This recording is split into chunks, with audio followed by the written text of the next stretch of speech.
are there people in Springfield who are consuming pets, cats and dogs? That's the accusation. Now, I've covered this. I'm so tired of talking about this. I can't stand election years. Wake me up when this part of the movie's over. This is so terrible. Well, Tyler Oliveira went to Springfield. This man is on it, bro. He must be really crushing it or have like an infinite budget to just be on the ground at places. I mean, if that's your overhead, like it's built in, you got to travel around the country to film stories. I bet he's just stoked that there's a new place to go to. Yeah, that's in United States. You know, he's like, oh man, I hope the next story is here. Yeah. So what happened was the claim came out during the debate. The left laughed it off. The right said, well, maybe it's technically not true, but there's this person who's an American citizen that did attack a pet. There's this person over here who was carrying a geese. We went down that rabbit hole. We looked it all up. The greater story we want to tell, the story we need to create, according to JD Vance, is the piling in of 20,000 Haitian immigrants into Springfield. Mm-hmm. Now, the issue with that, by the way, is if you have legitimate policy gripes, you can have legitimate policy gripes. We're going to look at an article. Go to my X real quick and pull up the article of, it's on my timeline, of Delino Squires, who put together a very good article on this topic. We're going to be looking at that because I think he actually had the most reasonable take, which is like, there are real issues with immigration. There are real bad policies with immigration. Sometimes you give people too many people too much asylum. Sometimes they are, maybe coming from a different cultural context. I actually don't think that that necessarily applies to this situation. So let's look at Tyler's video, and then we're going to look at my buddy Delano's article, who, by the way, is as conservative as you get. Delano actually works for the Heritage Foundation. Do you guys know who the Heritage Foundation is? Project 2025. Project 2025. So I'm going to give you guys something from the people that put together Project 2025, the boogeyman of Project 2025. He works for the same organization. And if you are, they're eating pets, you're going to hate his take. Ew. Okay? So let's jump into this video. Do you plan on living here for much longer? Yeah. I heard there were rumors of Haitians eating the neighbor's cats and a Canadian goose. Is that true or completely false? No. Okay. And I'm believing that story. And I don't believe in that. Maybe the person has an education problem that could lead them to that, but I don't believe in that. It's very hard to have that happen. We've lost a whole bunch of cats. There was a van pulled over that had over 100 cats in it with the Haitians. They said they was eating them. Actually? Yeah. Not fake news? Not fake news. So a van was collecting cats and eating them? I watched it happen, yeah. Watched them get pulled over with the cats and admit to the police that they was eating them. You're not joshing with me? No. I'm almost 50 years old, buddy. No. You don't mess around? No. Twitter is saying the Haitians are eating cats and can't drive. Is that true? True or no? No. No? Okay. I believe it. Like, I've heard rumors about them taking the geese and eating them, so I try to stay clear away because I've even heard about them eating the eggs over there, so I'm like, okay, that's kind of disturbing. There he is. This is your guy right here? Yes. Okay. So far, so good. I haven't had no issues, but they kind of know us. And are they chill? So, just real quick. So right now, the evidence that we have is I heard, and one guy claims he saw a van with cats. Yeah. Okay. The other evidence we have is an American citizen, not in Springfield, a guy carrying a geese. That's not Haitian. And Christopher Rufo posted a video from a year ago in a different county. So there's actually, and the only evidence is I heard, and then supposedly JD Vance released some transcripts of some calls he got or police calls that came in alleging this happened. Okay. So you just kind of got to go with like, where is the standard and the burden of proof for a claim like this? Because what this claim does is it hyper generalizes Haitians as if they're all doing this sort of stuff. Now let me be fair. Is it possible that some Haitians perhaps ate a goose? It's possible. I'd eat a goose. Yeah, Zach would eat a goose. But the way it's being placed is these people are so other. These people are so other, and they're into this weird stuff, and they're into this weird voodoo. But anyone that knows anyone that's Haitian will tell you that like the vast majority of Haitians don't practice voodoo. Yeah. Haiti is actually a Christian country, according to like the theology, right? Haiti, you've seen Sneeko flip-flop on this. Sneeko went from Haiti is, they're practicing voodoo to Haiti's a Christian country. Why? Because he got tired of everyone saying this stuff about Haiti. Why? Because Sneekos have Haitian. Because they practice something called voodoo. They call themselves Christians in Haiti, but at the same time, they practice a voodoo, like an African voodoo version of Christianity. I guess I got to do a lot of explaining because obviously I'm not full Haitian. I'm half Filipino. My dad's from Haiti, but he's half white, half black. A few moments later.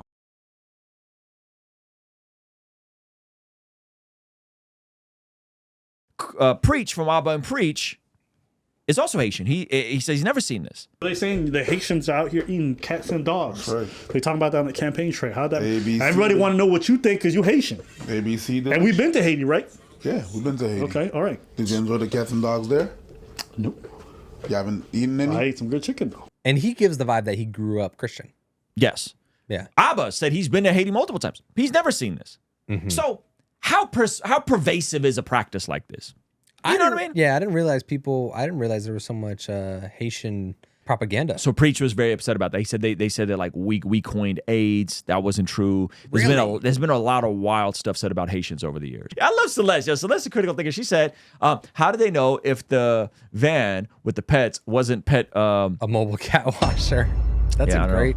I mean, that's a good business idea. And so anyway, so here's the thing. How pervasive is a practice amongst a demographic of people? Mm-hmm. Half of the percent of the United States practices witchcraft, 0.5%. Mm-hmm. You scale that number up, that's like 1.6 million people. There's 1.6 million people practicing witchcraft in America. Yeah. That admit to it. That's kind of crazy. That's a lot of people. That's a lot of people. So if you take a population, I'm not saying there's no Haitians that do this stuff. I'm just saying how pervasive is it amongst the culture? And when you're generalizing Haitians as all of them practice voodoo, or the most of them practice voodoo, or this is just a part of their culture, that's where I go, wait a minute. That's a bit much. You know what I mean? So let's CP highlighted that Southern white Americans are eating squirrels and gators. Every culture got something weird. That's what I'm saying. I'm like, I don't know, the duck and goose thing. I get it. You know, maybe they're new and they don't know you're not supposed to snatch them out the pond. But that is a reasonable, I mean, that's something you pay top dollar for at a restaurant. Yeah, gator? Or no, goose. Goose? Or duck. I've eaten duck. Yeah. Duck's fire. Duck's fire. We had it duck at, is amazing. Where do we have duck? We had duck at Campfire. That's right. Duck was great. Great, I guess. I don't pay no mind to them. You know, and they're everywhere. They take our freaking apartments. The landlords make the people move out so they can rent to the Haitians to get more money. You know, it's bullshit. You know, you go to the grocery store, there's no fucking groceries. Okay. So now that's a real issue. Yeah. A town of 40,000 people gets flooded with 20,000 migrants. Mm-hmm. Now we're talking about a real issue. My issue is you don't tell white lies to expose real truths. That's pragmaticism, meaning that, well, the ends justify the means. Everyone's talking about SpringField, so therefore it's okay. No, you can talk about real issues without lying about and hypergeneralizing people. What was the thing you said was a real issue here? The towns being flooded by migrants and the infrastructure of the towns not being able to support that. They don't. It doesn't have to be the fact that they're eating cats and dogs, that they're Haitian. It's just, fam, why are you Unchecked doing this? immigration leads to mass immigration, which most small cities don't have the infrastructure for. And to be fair, it's people that did come over legally. They did follow the laws of the land. They did seek asylum, which is why it's being called unchecked immigration. Yeah, or just bad vetting or whatever you want to say. Well, different things. It's like what they did with unemployment during 2020. They're kind of just like press and go. Like everyone's in. Sure. Everyone gets unemployment. Like everyone's getting. We're not double checking anything. Yeah, Mike. The body cam footage that showed the woman eating the cat and dog was not on SpringField, and it was of an American citizen. So you can't. You understand what I'm saying? Like you can't conflate that with migrants from Haiti when it's an American citizen eating a cat who's clearly having psychological breakdown. Yeah. When you say something is a part of someone's culture, that is that not a form of superiority? Yeah. These people are so deplorable, they eat our pets. So what do we mean by these people and eat our pet? How common? What do they do? You know what I mean? And so that's the issue with this conversation. And I promise you, like, not all press is good press. I promise you that independents, especially Haitians, are going to be less likely to entertain Trump and JD Vance. Yeah. I promise you, like, if you lose the election, it's going to be over hysteria and lying like this that's going to cost Trump the election. It's not going to be because of policy. That's the issue. It's like, this is why we can't have nice things as conservatives, because people rather propagate they're eating cats and dogs than they have better border policy. The actual policy by Trump on the border is superior than Harris's and Biden's policy. Yeah. Better policy. Stick to the policy. Why are you talking about migrants who came here legally? Okay, maybe they shouldn't have all came to Springfield. That's a different issue. Maybe there shouldn't have been so many of them. That's a different issue. But that's what's happening right now. The people move out so they can rent to the Haitians to get more money. You know, it's bullshit. You know, you go to the grocery store, there's no fucking groceries. Because, you know, they give them $3,000 a fucking month plus food stamps. I'm an American, just like you. Yeah. And these motherfuckers come from Haitianville, wherever the they're from, and they get everything. They get medical care paid and everything. You That's know, wrong. That's wrong. Take care of your own people. He's at Haitianville. Yeah, that's wrong. So this dude, I feel for this dude. You see how multiple things can be true at the same time? Yeah. You see how when you just think a little bit, you can be like, man, that sucks for that dude, bro. The grocery store was stocked for 60,000 people, not 80,000. Right. Yeah. This poor dude, white man, probably in poverty. My heart breaks for this guy. Why are we not taking care of our own people? Right? That's true. Where to get the money? The government. They said it's a fucking program for them to for like migrants, like asylum seekers. Yeah. Okay. I mean, they're like man. Yeah, I get along with them as long as they don't go pulling their I wish you wouldn't said that. I expected that a lot earlier. Yeah. crazy machetes when they're out mowing their grass with it. Have they brought out machetes? Oh yeah, that's how they trim their yard. They actually. Yeah, it surprised me they let them all in, but I think that if they're going to come in, they should be legal and not illegal. And I don't see why they're giving them all this money and everything like that when our people are the ones suffering for all this for them coming in. So again, they are legal, but maybe you shouldn't give away so many resources to folks seeking asylum if your own communities aren't being taken care of and your own infrastructure can't handle these folks coming in. The reason they're getting the resources is because they came here legally. Yes. It's more of a policy thing. Yes. It's a bad democratic policy. It's not a person. It's not a Haitian thing. It's not a Haitian thing. Go ahead. Is saying that Haitians are kidnapping the neighbors' cats and eating them.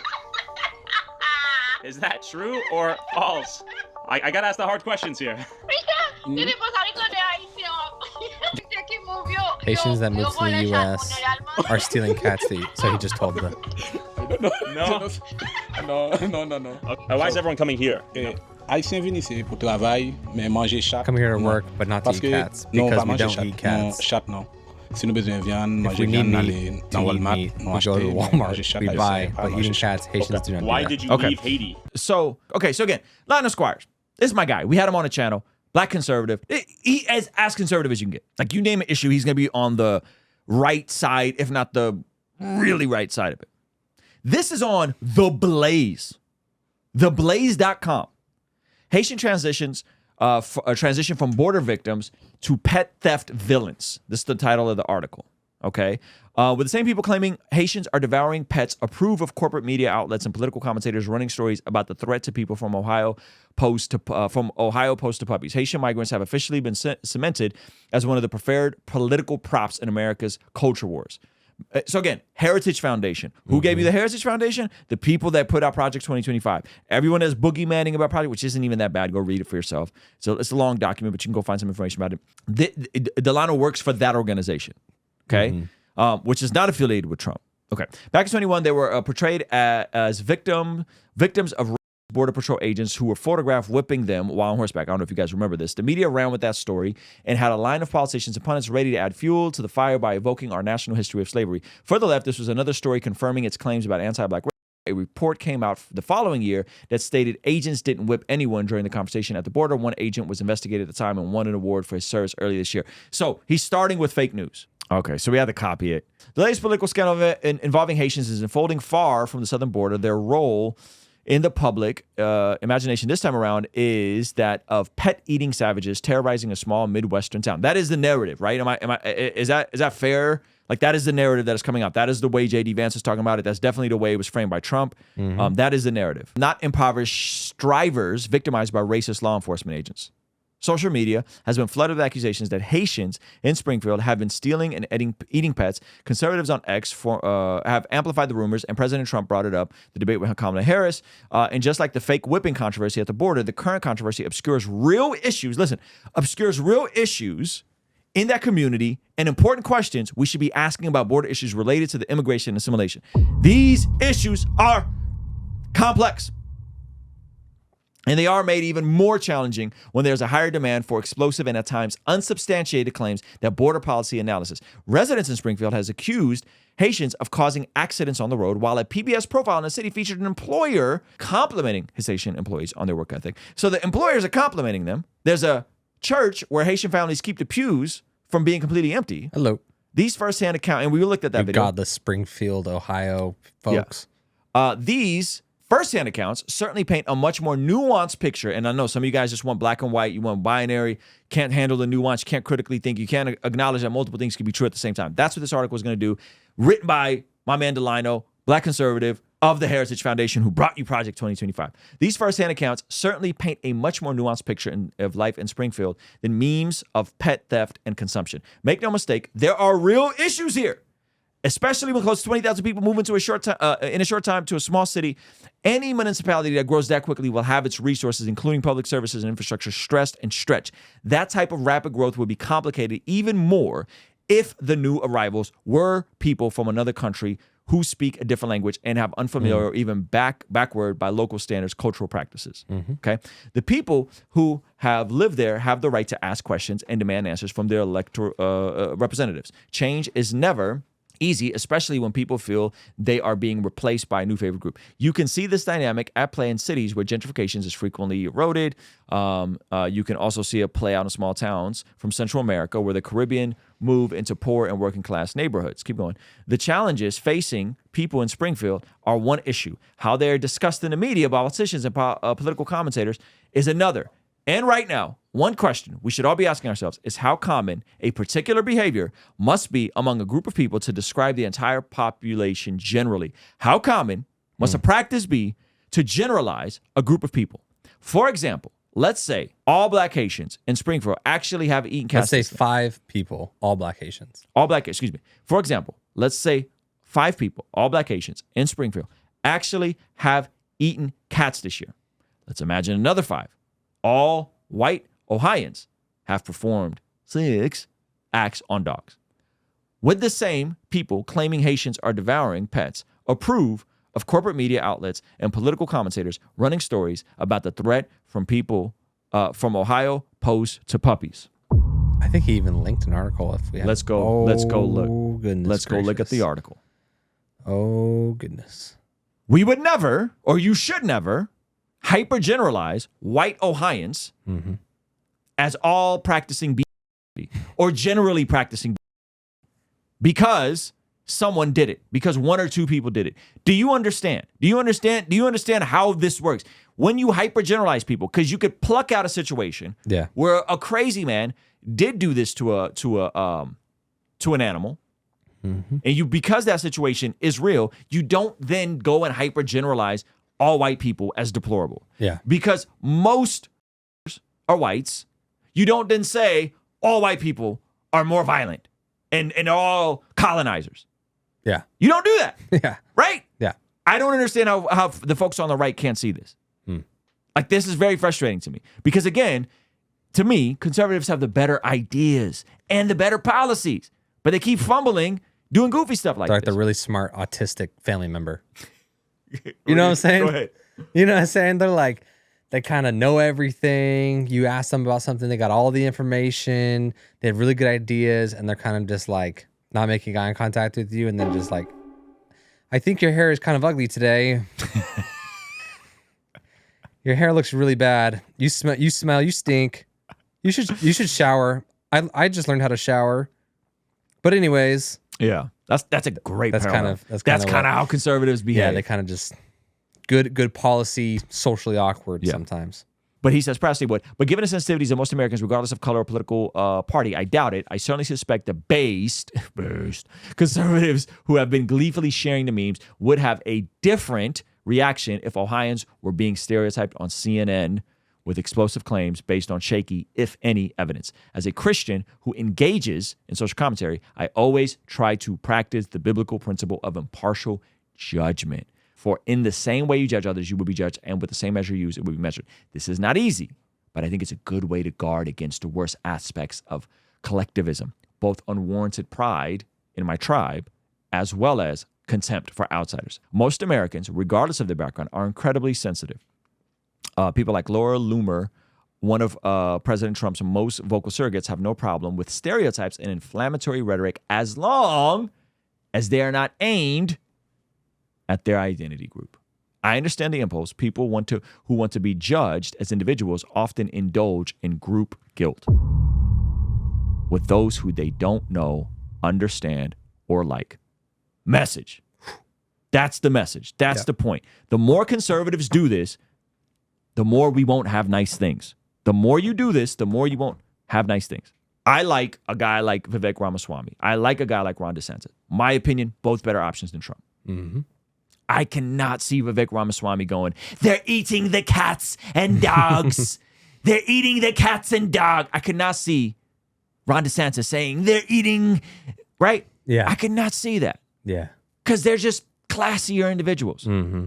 They're just more polished. They got more restraint. They got more wisdom. He would have just said something like, well, you can see what's going on in Ohio with the 20,000 immigrants being imported and ruining the infrastructure of a town of 60,000 people. Yes. You know, he would do that. It was classy. Yes. He would actually point to the evidence. Yes. No one would dispute it. Yes. You'd be like, oh, yeah, that's kind of a good point. That's not very sustainable. Yep. Let's finish the rest of this article. But this type of hypocrisy